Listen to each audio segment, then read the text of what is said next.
अगर आपको थोड़ा सा भी हॉरर मूवी में इंटरेस्ट होगा तो आपने एनाबेल डॉल वाली मूवी देखी या फिर उसके बारे में सुनी जरूर होगी। वही एनाबेल डॉल जिसने अपने कर्स के कारण रियल लाइफ में भी एक ह्यूमन की जान ले ली थी। जी हाँ, बिल्कुल रियल लाइफ में। अब बहुत से लोग ये जानते हैं कि एनाबेल उस गुड़िया का नाम था, but this is completely wrong, क्योंकि एनाबेल एक डेविल चाइल्ड का नाम था and who had captured this doll, जो कुछ इस टाइप से दिखती थी। अब मैंने इस डॉल को रेड क्यों दिखाया, इसका जवाब वीडियो में आगे मिलेगा। ये डॉल दिखने में तो नॉर्मल कॉमन डॉल ही दिखती है, बट मूवी के अंदर एक हॉरर स्टोरी टेलिंग बिल्ड करने के लिए इसको स्केरी और कर्स डॉल करके प्रेजेंस किया गया है। और रियल लाइफ के अंदर इस डॉल को एनाबेल से कोई भी लेना देना नहीं है, बट यूट्यूब पर जितने भी इसके रिलेटेड वीडियो पड़ी है उसमें कितनी सच्चाई है उस पर भी हम गौर करेंगे। So let's see. Paranormal investigators Ed और लॉरेन वारेन के मुनरो के निकट स्थित ऑकलेट म्यूजियम में आज भी एनाबेल डॉल लोगों के बीच सेंटर ऑफ अट्रैक्शन है। हकीकत में इस एनाबेल डॉल को एक मदर ने अपनी डॉटर को एज गिफ्ट के तौर पर दिया था। अब जिस लड़की को ये गिफ्ट मिला था उसका नाम डोना था, जिसकी उम्र करीब 28 साल थी और वह एक नर्सिंग की स्टूडेंट थी। डोना के मदर ने इस सिंपल सी दिखने वाली डॉल को 1970 में एक हॉबी स्टोर से परचेज किया था। अब जैसे कि मैंने बताया, डोना को जिस टाइम पर ये गिफ्ट मिला था उस टाइम पर वह नर्सिंग की पढ़ाई कर रही थी, जिस वजह से उसको अपनी माँ से दूर रहना पड़ता था। डोना की एक दोस्त थी जिसका नाम था एनजी, वह भी डोना के साथ नर्सिंग की पढ़ाई करती थी। उन दोनों ने मिलकर एक अपार्टमेंट रेंट पर लिया था। अब चलिए आते हैं उस डॉल की स्टोरी पर। अब डोना ने उस डॉल को अपने साथ उस अपार्टमेंट में रख तो लिया, बट उसी दिन से उनके साथ कुछ ऐसी एक्टिविटी होने लगी जिसकी उसने कभी कल्पना भी नहीं की होगी। वो डॉल जिसको उसकी माँ ने दिया था वह कुछ ऐसी एक्टिविटी करने लगी। उस डॉल ने अपने पोजीशन को चेंज करना शुरू कर दिया था, क्योंकि डोना उस डॉल को जहाँ छोड़कर जाती थी वह वहाँ पर नहीं रहती थी। लाइक अगर डोना डॉल को सोफे पर रख कर जाती थी तो वह बेड पर पड़ी रहती। अब धीरे धीरे ये सारी चीजें बढ़ने लगी। इसके बावजूद भी उन लोगों ने इस पर ज्यादा ध्यान नहीं दिया। उन्हें लगा कि शायद ये सब हवा के कारण हो रहा होगा, बट जैसे जैसे उनकी मॉम का दिया हुआ उस गिफ्ट का बिहेवियर चेंज होता गया, क्योंकि उस डॉल का बिहेवियर दिन पर दिन और भी ज्यादा अजीब होता चला गया। क्योंकि इस टाइम तक किसी पर्टिकुलर रूम के अंदर उस डॉल को छोड़ने पर वह उस रूम में कभी नहीं रहती थी, फिर चाहे दिन हो या फिर रात हो, क्योंकि शुरू में ये सभी एक्टिविटी केवल रात में ही होती थी। यहाँ तक कि जब डॉल किसी रूम में होती थी तो उस रूम का दरवाजा भी सडनली बंद हो जाता था या फिर अपने आप ही खुल जाता था। अगर आपको अभी भी डर नहीं लग रहा है, डू नॉट वरी, क्योंकि कुछ समय बाद वह डॉल अपने हाथ और लेग्स को भी मूव करने लगती है। और इससे भी शॉकिंग बात ये थी कि उस डॉल के आर्म्स और लेग्स अनफोल्ड लेवल थे, यानी उसके हाथ पैर मुड़ नहीं सकते थे। और इस बात की पुष्टि भी डोना ने पहले ही की थी। नाउ ये सभी एक्टिविटीज एक स्केरी और ट्रेजेडी का रूप ले लिए थे, क्योंकि इससे पहले उस डॉल में जो भी एक्टिविटीज होती थी वह ऑफ कैमरा होती थी, लेकिन वही सभी एक्टिविटीज अब डोना की आंखों के सामने होने लगी, क्योंकि कभी कभी वह डॉल डोना के सामने ही अपने पैरों पर खड़ी हो जाती थी और उसको घूरने लगती थी, मानो ऐसा कि वह उसको कुछ कहना चाहती हो। इवन वह कभी कभार नील डाउन पोजीशन में भी हो जाती थी, जो कि एक डॉल के लिए कभी पॉसिबल ही नहीं है। हाँ, ऐसा हो सकता है अगर वह डॉल पहले से ही नील डाउन पोजीशन में हो, लेकिन उस डॉल के लिए यह पॉसिबल नहीं था। इतना सब कुछ देखने के बाद अगर आपको अभी भी लग रहा है कि इतना सब काफी है, तो शायद आप अभी भी गलत हो, क्योंकि इस एनाबेल डॉल के पीछे की एक रियल स्टोरी भी है, जिसको सुनने के बाद आपको अपने कानों पर भरोसा और आंखों पर यकीन नहीं होगा। तो इसीलिए वीडियो में हमारे साथ बने रहना।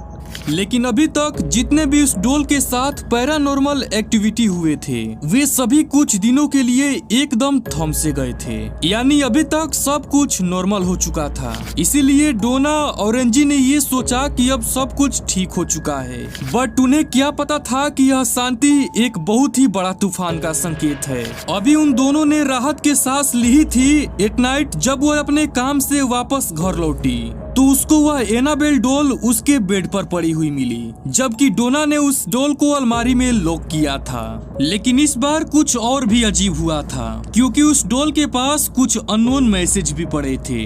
वह भी पेपर के ऊपर कई पार्ट्स में लिखे गए थे, जो कि कुछ इस प्रकार थे।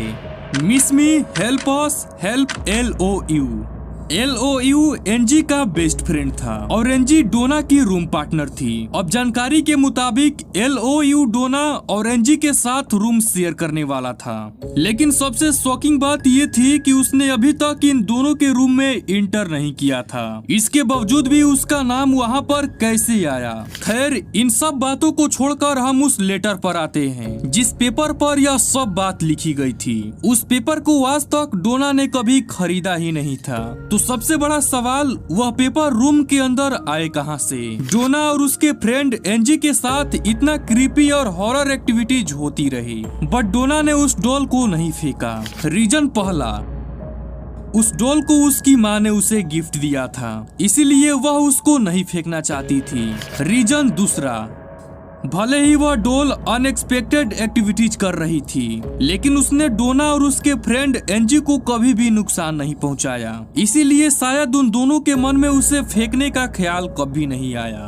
ओके, एंड दैट्स टाइम कि अब हमको उस एनाबेल डॉल की बैक हिस्ट्री को कवर कर लेना चाहिए, और वो भी डोना और एनजी के ही शब्दों में, क्योंकि उस डॉल के बारे में उनसे ज्यादा कोई भी नहीं जानता था। आफ्टर दैट नाइट, उस लेटर को पढ़ने के बाद भी डोना और एनजी दोनों सोने चली जाती है, क्योंकि उन दोनों का काम थोड़ा स्ट्रेसी था। बट द नेक्स्ट नाइट डोना और उसके रूममेट को एक ऐसा डिसीजन लेना पड़ ही जाता है जो वह कभी नहीं सोची होगी, जिसके अंदर वे दोनों डिसाइड करते हैं कि एक मीडियम के थ्रू सियोन्स करवाएंगे। आप सियोन्स को एक रिचुअल का पार्ट भी कंसीडर कर सकते हो, बट आखिर उस अगली रात को हुआ क्या था कि उन दोनों को इतना बड़ा डिसीजन लेना पड़ा। असल में जब वह अगली रात वापस घर आती है तो उनको अब तक की सबसे क्रीपी चीज देखने को मिलती है, जिसको अब तक उन दोनों ने कभी नहीं देखा था। दरअसल उस एनाबेल डॉल के ऊपर लाल रंग के कुछ बूंदे दिखी थी। अब जैसे कि वो दोनों नर्सिंग के स्टूडेंट्स थे, तो उन दोनों ने जब उस लाल रंग की बूंदों को देखा तो वे समझ गए कि ये रियल में इंसानी ब्लड है।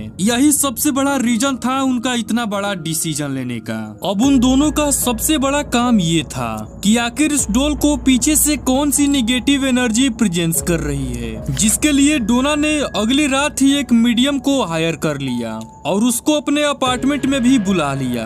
तो आखिर वह मीडियम कौन था जिसको डोना ने हायर किया था? इसकी खबर पब्लिकली अभी तक बाहर ही नहीं आई है। खैर, अभी इस बात को यहीं पर छोड़ते हैं। अब जैसे ही उस मीडियम ने अपना काम शुरू किया तो वह पहले ही अटेम्प्ट में अपना काम कर दिया, और इस सेशन के दौरान डोना ये कहती है कि उसने फर्स्ट टाइम उस डॉल को इतना करीब से फील किया था, जिसमें उस रेजेडी डॉल के पीछे की पूरी कहानी को सामने लाकर रख दिया, जिसमें सबसे पहले ये पता चला कि उस डॉल का नाम एनाबेल है। एनाबेल 7 साल की एक छोटी लड़की थी जो सालों पहले उसी अपार्टमेंट में रहती थी जिस अपार्टमेंट में डोना और एनजी रहा करते थे। बस फर्क इतना था कि आज जिस जगह पर वह अपार्टमेंट है पहले वहाँ पर ग्रीन फील्ड था। मीडियम के पूछने पर एनाबेल के स्पिरिट ने ये तो नहीं बताया कि उसकी मौत कब हुई थी, बट उसने इस बात का खुलासा जरूर किया कि उसकी मौत कैसे हुई थी। 7 साल की एनाबेल की मौत एक भयानक एक्सीडेंट में हुई थी,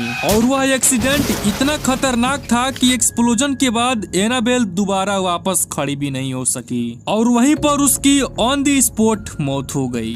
एंड एनाबेल ने यह भी बताया कि जिन लोगों ने उसको हिट किया था उन्होंने एनाबेल एनाबेल को उसी ग्रीन फील्ड में फेंक दिया।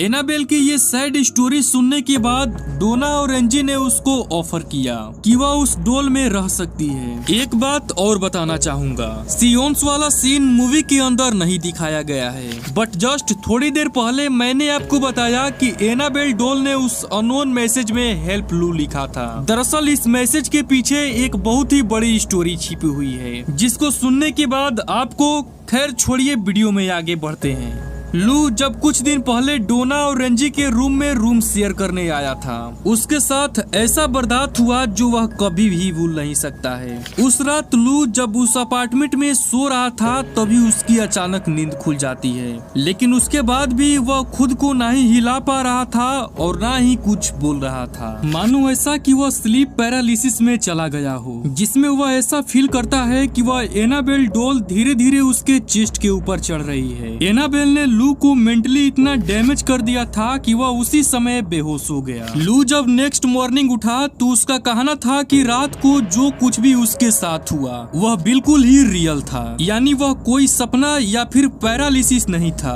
क्योंकि उसके गर्दन पर नाखून के खरोच के निशान भी थे। एनाबेल को लू उसी दिन से नापसंद था जिस दिन लू उस अपार्टमेंट में कदम रखा था। एंड एक और बात, लू के साथ अभी तक जो कुछ भी हुआ था उसको डोना और रेंजी के साथ शेयर नहीं किया था। खैर इस बात से हटकर वे तीनों एक ट्रिप का प्लान करते हैं। इसके बाद वह तीनों ट्रिप के मैप को उस अपार्टमेंट के हॉल में बैठकर एक्सप्लोर करने लगते हैं। उसी टाइम जब लू डोना के रूम के बाहर से गुजर रहा था तो वह नोटिस करता है कि रूम के अंदर से कुछ क्रीपी सी साउंड आ रही है, इसलिए वह रूम के दरवाजे के पास खड़ा हो जाता है, क्योंकि उसे पता था कि डोना अपने रूम में नहीं है। थोड़ी देर बाद वह आवाज जैसे ही आना बंद हो जाती है तो लू तुरंत ही डोना के रूम में जाता है तो वो देखता है कि उस रूम में एनाबेल डोल के अलावा कोई भी नहीं था। उस डोल को देखकर लू थोड़ा गुस्से में भी था, क्योंकि पिछली रात उसके साथ जो कुछ भी हुआ था उसको वह कभी भुला नहीं सकता था। थोड़ी ही देर बाद वह एनाबेल डोल लू के सामने ही अनएक्सपेक्टेड मोमेंट करने लगती है। एक तो लू पहले से ही उस डोल से डरा हुआ था, जिसके कारण उसके चेस्ट में उसी समय पेन होना शुरू हो जाता है। तभी वह नोटिस करता है कि उसके चेस्ट पर 7 स्क्रैचेस थे। शायद एनाबेल उस स्क्रैच के द्वारा अपने एज बता रही हो। आफ्टर सम टाइम्स लू ये फील करता है कि उसके चेस्ट में मानो आग लगी हो। इतना सब कुछ होने के बाद भी लू अभी तक भी डोना को इन सब चीजों के बारे में नहीं बताया था, क्योंकि वह नहीं चाहता था कि उसके चलते यह ट्रिप कैंसल हो। खैर 3 दिन के ट्रिप के बाद लू ये सब कुछ डोना को बता देता है, जिससे डोना को यह तो समझ में आ गया था कि एनाबेल जितनी इनोसेंट अपने आप को दिखा रही है उतनी है नहीं। इसीलिए डोना ने ये डिसाइड किया कि वह इस प्रेजेंट को सदा के लिए पास्ट बना देगी। इसीलिए वह वहाँ के लोकल फादर हिगन से संपर्क करती है। इसीलिए फादर कुक ने famous paranormal researchers Lorraine Warren को यह डॉल हैंड ओवर कर दी, जिसके बाद से आज तक एनाबेल डॉल लॉरेन वारेन के अंडर में ही रह रही है। अब जिस कहानी को आपने अभी सुना है वो तो रियल है, बट यही एकमात्र कहानी नहीं है। एनाबेल डॉल से रिलेटेड कई ऐसी खौफनाक कहानी है जिसको सुनने के बाद आपकी रातों की नींद चली जाएगी। तो अगली कहानी सेकेंड पार्ट में।